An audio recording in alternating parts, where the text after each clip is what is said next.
Hello YouTube, J Vapes here, back with you for another video.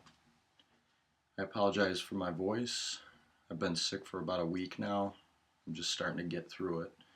What we have today is a review of the Kayfun Lite Plus. And this was provided to me from Fine Vapor. Amazing shop in Salamanca, New York. The guys there are very cool.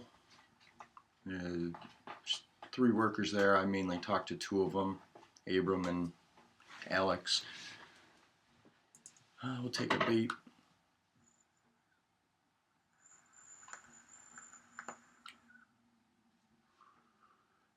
So today I'm going to show you guys how to build this amazing little device here, the Kayfun.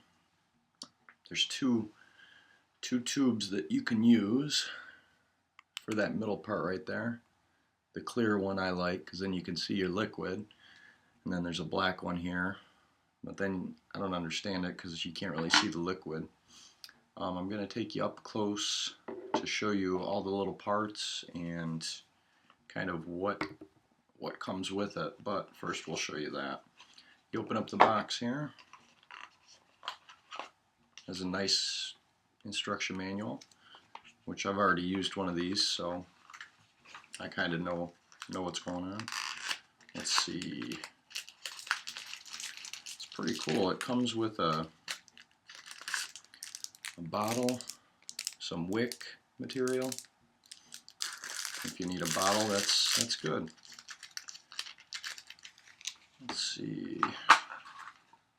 And the other one comes with the main device right in there. It also comes with a nice handy screwdriver too. So, and that works really good. You put it right on your keychain too. Okay, let's go up close and personal to show you how to build on the Kayfun Lite Plus. Okay, YouTube, we're back. And here are all the parts disassembled. You got the little base here. See right there. Positive negative post. The airflow hole right here. I think you guys can see it there. Yeah, right there.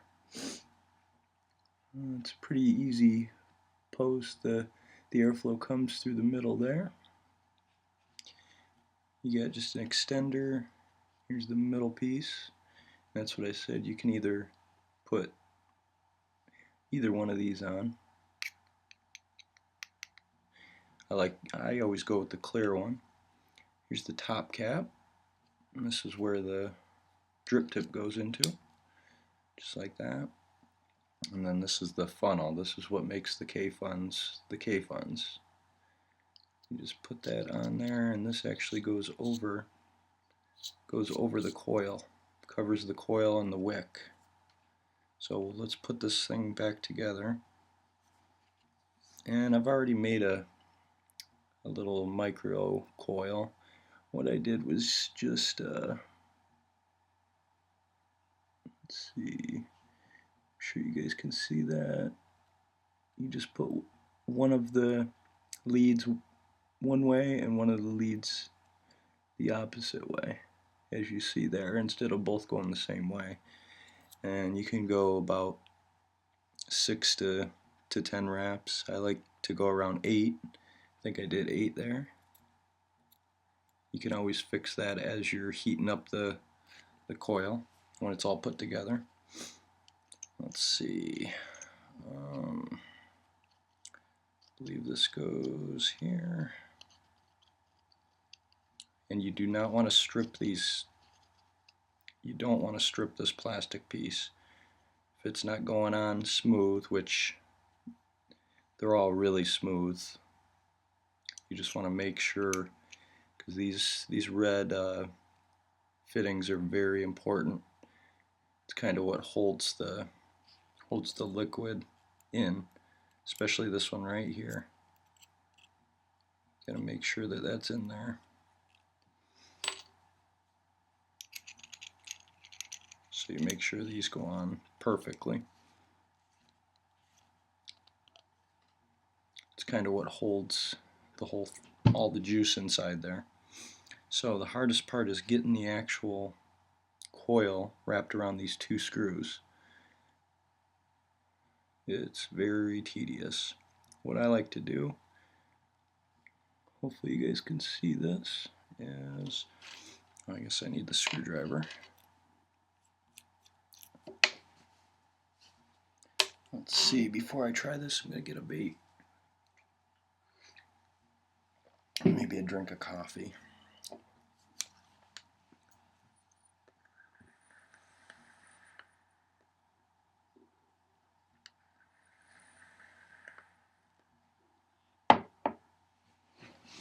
Okay, let's see.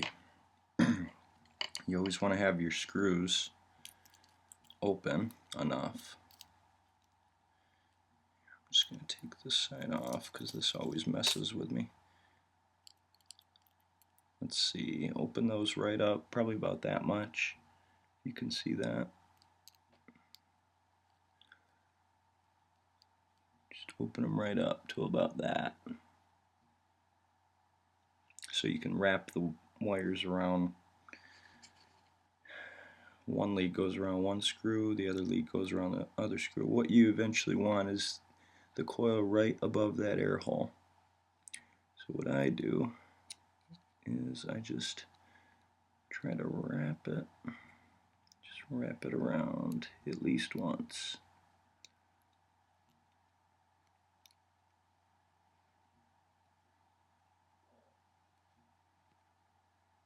One time.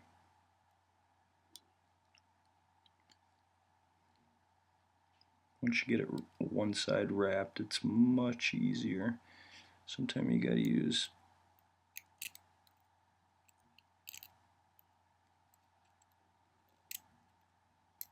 let's see. There we go. We got it. Oh, and then it just popped out.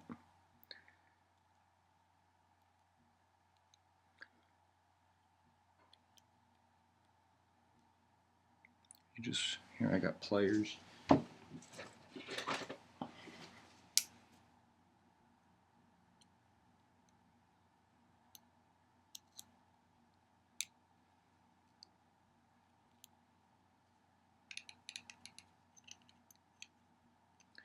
And it's very important because you want to make sure you get a good lead, a good connection there. There we go, you see that? Right there. And then you just tighten it right down. Kind of tight. And there you go, there's one. And you can always fix the coil later. And then you just wrap the other one around the same way. It's much easier once you have one. See, that one went on very easily. And just kind of, I hold the wire and then tighten it right down.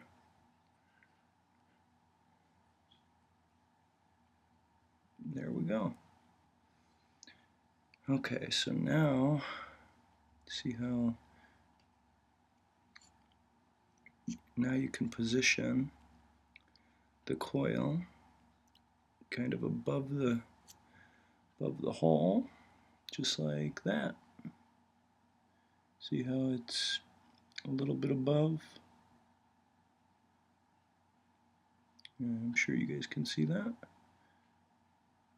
You want it off a little bit like that to the side, but you want it up. Not too far up, but just enough to where, and I'll show you later, but I guess a little bit more down. Just about like that. See how it's right above the air hole? Now that's perfect. Then I like to tighten these one more time just to make sure they're tight. Then I like to snip the leads.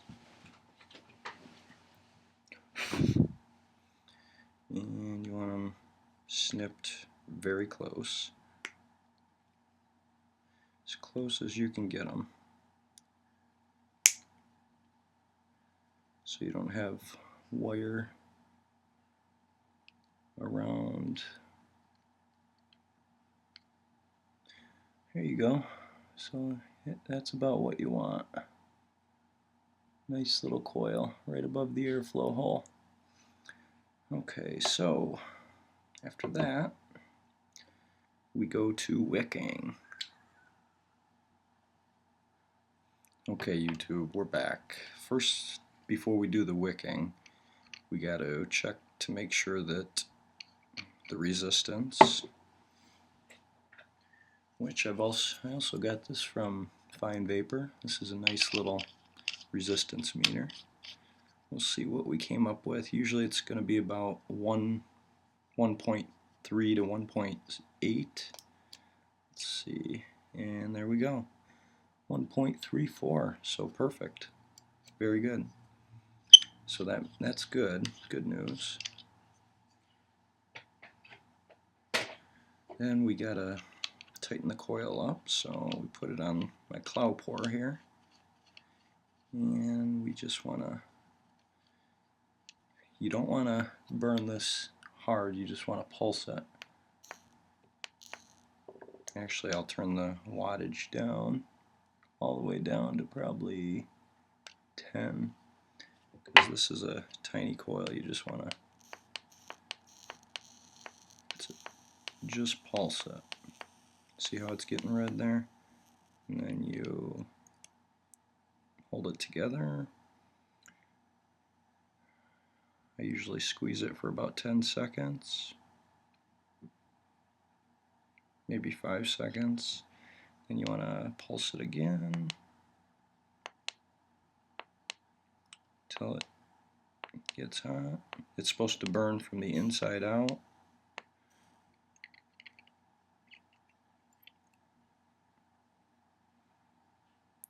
Which it's pretty close.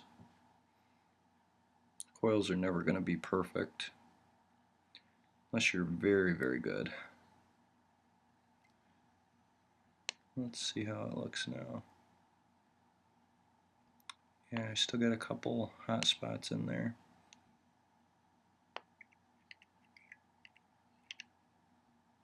You just want it all together. This is actually my favorite part of this whole thing, other than getting to hit it at the end. There we go, that should be. Notice how it's burning, going from the inside out. That's perfect. One more time, just for old time's sake. There we go, pretty good.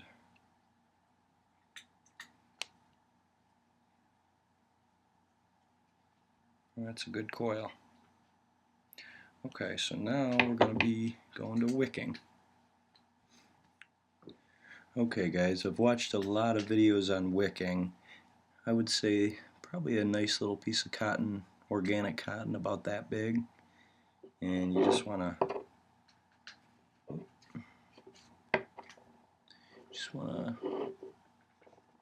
move this up a little. Okay, you just want to push it through,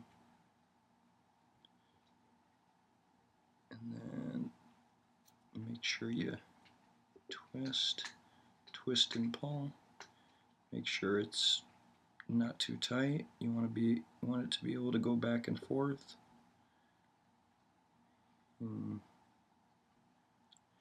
You want it pretty puffy, kind of like that. And they go just, you don't want to cover, let's see, you do not want to cover these little channels right here. Do you see these channels? There's two channels on the sides here. right here. You don't want to cover either of those two channels with the wick. So you want to put the wick kind of just on the side here.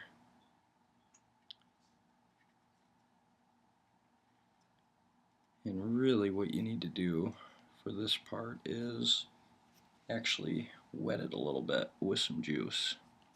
This is what I do. Just get it nice and wet.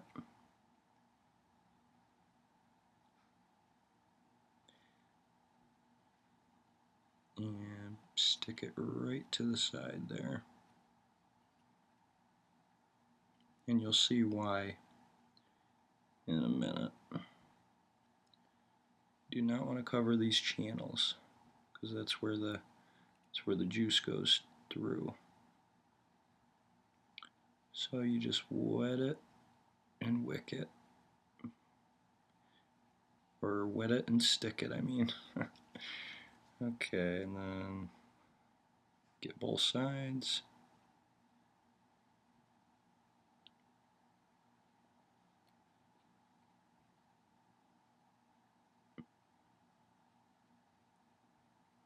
Wicking is probably the most important part of your Kayfun Lite. If it's not wicked properly, it's not going to work. But you also cannot overwick it. And I've done that before. I've overwicked it too. Usually you'll get a dry hit because it has too much wick. It's clogging up, and you'll feel it. You won't be able to suck anything through. So kind of just like that. If you can see that, see the channels on either side. Okay, so let's see. Yeah, so that looks nice. So now, another little.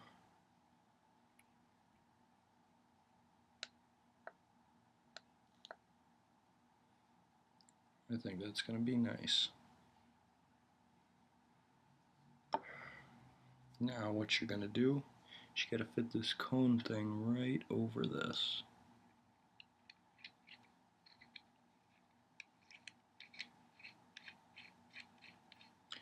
And it looks like I fit it on pretty perfect.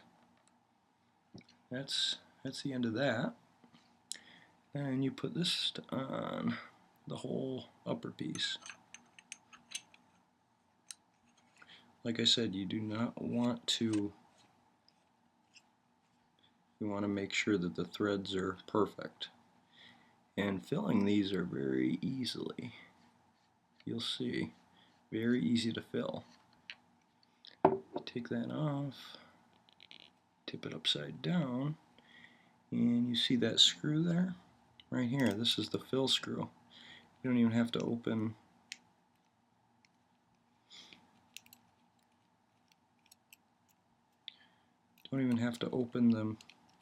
the inner parts up to fill it. You just take that screw out, make sure all this is tight once again, and fill her up. And you can see the liquid going right in, especially when you're using the clear one. Maybe you guys can see the liquid going in. I like using a needle bottle. Just works better. Here, I'll get this filled. Okay, YouTube, we're back. She works. I like to do it at about 15 watts. We'll go down. This is a Cloudpore T5. Let's see how she vapes.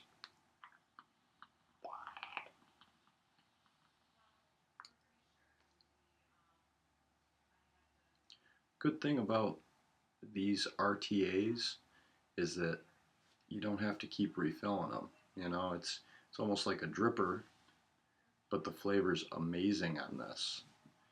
You get the good flavor of a tank, plus you get to build a coil, so it's great for beginner coil builders, you know.